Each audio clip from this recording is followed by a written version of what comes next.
So welcome, friends. You've caught us between chores. The watering cans are empty, the chickens have settled in for the evening, and there's still a little dirt beneath our fingernails. I'm Kayla. And I'm Nell.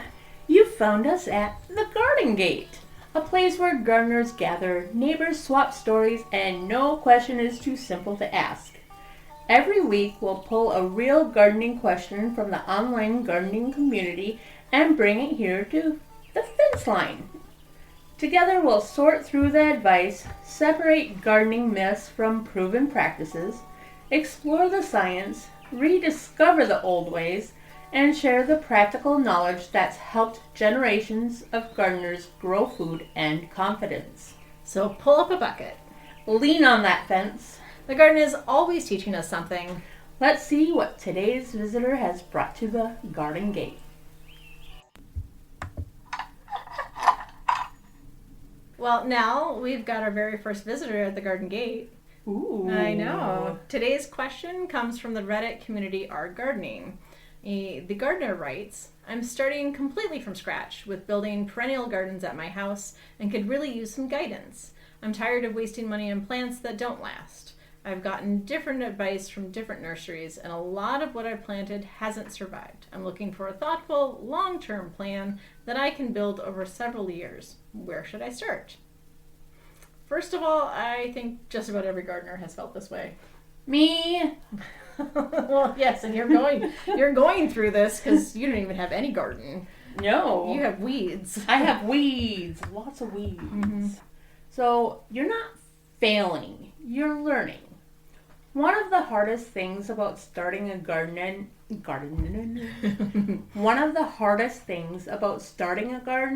is believing everyone else somehow knows exactly what they're doing.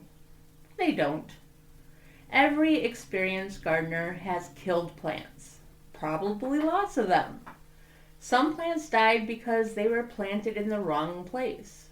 Some because the weather changed. Some because of poor soil. Some simply because they weren't the right plant for that location. Gardening isn't a test you either pass or fail. It's an ongoing conversation with your landscape. The first year is often spent listening. Which is what you should be doing after you clean up all those weeds. Oh, yes. Trust me, I am. So what the Reddit community suggested to this author is that several people suggested slowing down before buying more plants. Others recommended observing the property through all 4 seasons. Many encouraged creating a simple site map showing sunny areas, shade, wet spots, dry areas, wind exposure, and existing trees. A number of gardeners also recommended investing in books and learning before investing heavily in plants. That's advice we'd echo wholeheartedly. Absolutely. I'm still learning too, so I'm right here with you. Yep. I mean, I don't think you ever stop learning. No, absolutely not. Yeah. I think my mom's still learning. And she's 25 years older than me. My mother's favorite saying was, the day you stop learning is the day you die. I can see that. Mm-hmm. Absolutely. So, our take is start with the land. One of the biggest mistakes beginners make is asking, what plants should I buy? Instead ask, what is my land trying to tell me? Spend an entire season observing. Where does snow melt first? Where does water collect after rain? Which places stay damp? Where does the afternoon sun become intense? Where do birds already gather? Nature has already begun designing your garden. Your job is to notice. So you want to build the bones before the flowers. Think of your garden like building a house. You don't choose curtains before pouring the foundation. Likewise, don't buy dozens of perennials before you understand the structure of your landscape. Start with the permanent features: trees, shrubs, pathways, water management, compost area, raised beds if desired. These are the bones of your garden. Flowers can always be added later. A beautiful garden grows in layers over time, after all. So one thing I loved about this gardener's question is that they mentioned wanting a plan they could build over several years. That's exactly the right mindset. Here's one possible approach. Year 1. Observe. Test your soil, improve it with compost, and remove invasive weeds. Plant a few anchor shrubs or trees if you're confident in this placement. Year 2, you can add perennial flowers, you can create a pollinator habitat, establish all the pathways or any pathways you think you might want, and then expand it slowly. Mulch heavily. My eyes jumped. They did. So year 3, you want to fill the gaps, divide thriving plants, and expand slowly. Yes, I know. Whew. Year 4, add decorative elements, seating, trellises, or a small water feature if it fits your space. Year 5, fine tune. By now, you'll know your garden instead of simply hoping. There's something that I think I posted on my personal Facebook page that was something that it takes, either it was 5 or 7, I forget which, for a garden to become completely homeostatic so that it can control itself and thrive on its own without too much human interference. And I'm like, well, I am 3 years in. I think you'll be like 8 years in before it's actually to its state that you want it. Well, yes. But you do have a lot of yard. I do have a lot of yard. A lot less every day. Yeah.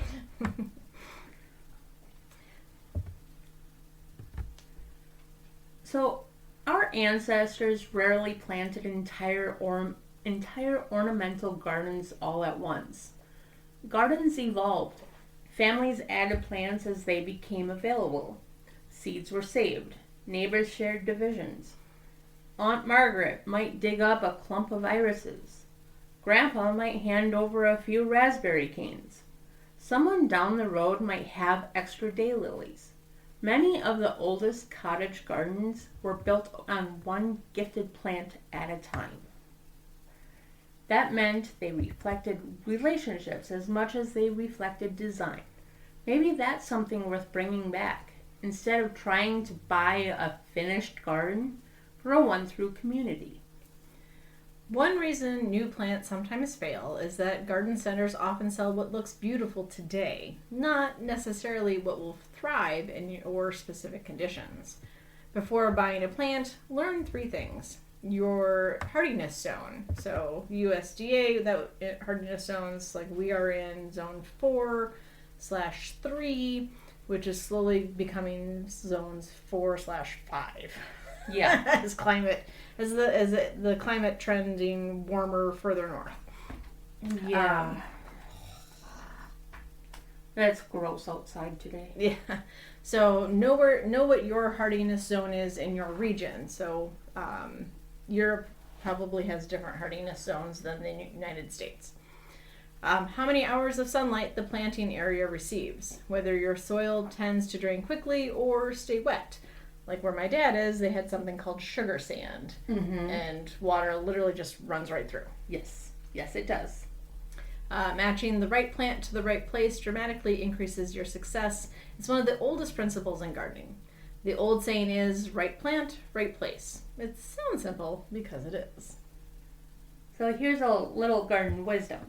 There's another lesson hidden in today's question. The gardeners said they were tired of wasting money. Well, that's understandable. But I'd encourage anyone starting out to think less about buying plants and more about growing a relationship. A relationship with your soil, with your climate, and with your seasons. Because a successful garden isn't purchased. It's cultivated little by little, year after year. So this week's garden challenge, don't buy a single plant.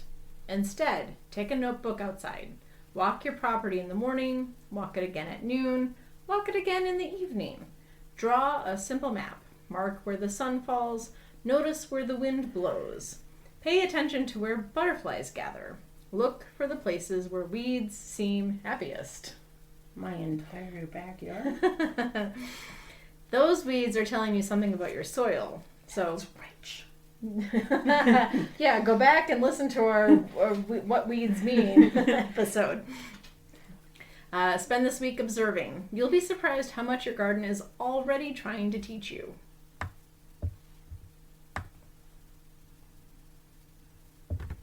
So the best gardens aren't created in a weekend. They're created over seasons, sometimes over decades. The old apple tree wasn't planted yesterday. Neither was the hedge that shelters the birds. Patience is one of the most valuable gardening tools we own. So to the gardener who shared today's question, thank you. You reminded us of something every gardener eventually learns. The goal isn't to create a perfect garden overnight. It's to create a place that grows alongside you. One season, One lesson. one plant at a time. Until next time, Keep your hands in the soil your eyes on the seasons. and your spirit rooted in the old ways. We'll meet you back here. At the garden gate.